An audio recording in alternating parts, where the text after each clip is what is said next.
If you have been following this channel for a while, you know that I spend most of my time in the Middle Ages, in the mosques and monasteries of medieval Iberia, and the chronicles and coins of the Reconquista. But today, I'm stepping a little further forward in time, into the 16th century, into colonial New Spain, which is modern Mexico. But I want to say something before we get into that story, because I think it matters. The boundary between medieval and early modern is a convenience, not a wall.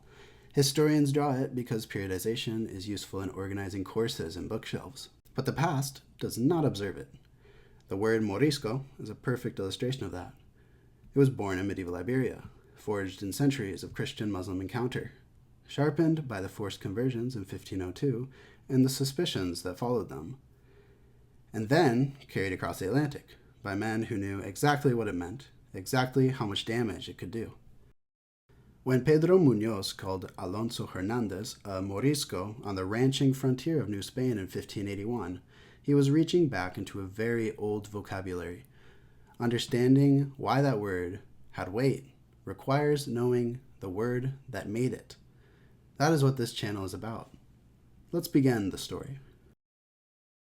In April of 1581, a wealthy Spaniard named Antonio de Espejo rode out from Zacatecas to check on his sheep estancias in the ranching country between Querétaro and Celaya.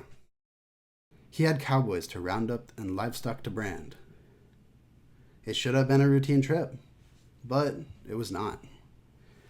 Espejo arrived at his estancia of La Barranca on the 1st of April and sent his men ahead to another property called Aguascalientes, planning to meet them there in 2 days. On the night of April 3rd, however, one of his cowboys fled, likely fearing that Espejo's plan would leave the party exposed to Chichimeca raids. When Espejo discovered the man's disappearance the following morning, he became enraged. He interrogated another cowboy, an Indio named Andres Gutierrez, about the fugitive's whereabouts. When Andres failed to provide a satisfactory answer, Espejo stabbed him in the chest and rode off, leaving him for dead. Local residents of the nearby settlement of Chamaquero witnessed the attack and carried Andres away for treatment. In the aftermath of the stabbing, 4 of Espejo's cowboys, Sebastián López, Marcos Ramos, Alonso Hernández, and Diego Ramírez, slipped away and rode back to their wives at Aguascalientes. When Espejo realized they had gone, he flew into a rage and gave chase with his brother Pedro Muñoz and a mestizo companion named Juan Rodriguez. What followed on the morning of the 5th of April was a bloodbath. Espejo rode into Aguascalientes and confronted Marcos Ramos. Marcos tried to run. Espejo raised his arcabuz and shot him in the head. He died where he fell. Alonso Hernández, inside one of the residences talking to his wife when the shouting broke out, bolted. Pedro Muñoz fired at him as he ran. Alonso threw himself to the ground at the last moment, and the shot tore through his upper hand instead of his body. Wounded and captured, he was tied up and threatened with hanging. As the fury of the moment began to cool, Espejo asked Alonso to speak with Marcos's widow and offered her 100 pesos for her husband's death. Within hours, Alonso managed to slip free of his captors.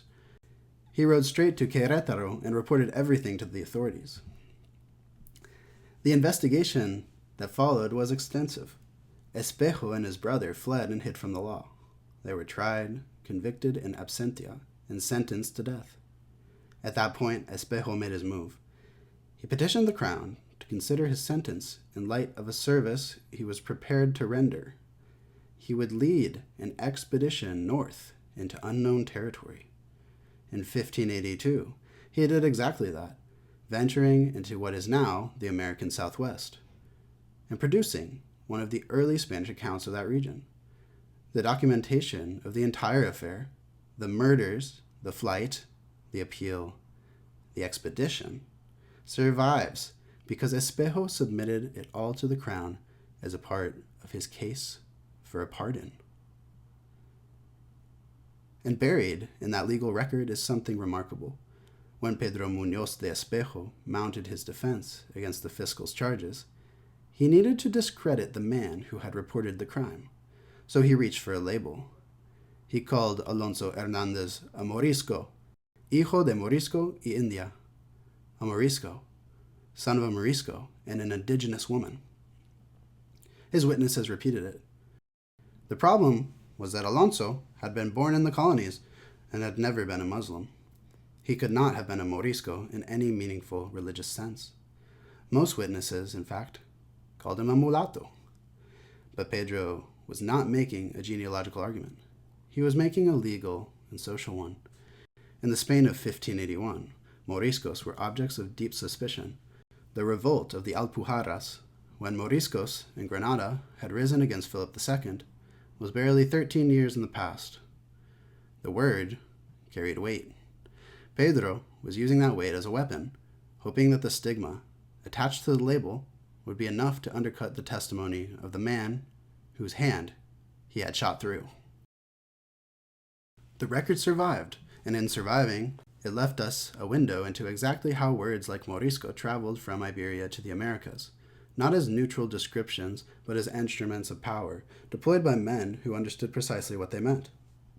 This week, I finished a full essay on how terms like Ladino, Morisco, and Pardo crossed from Iberia into the New World, and I hope to share it with you soon after revision.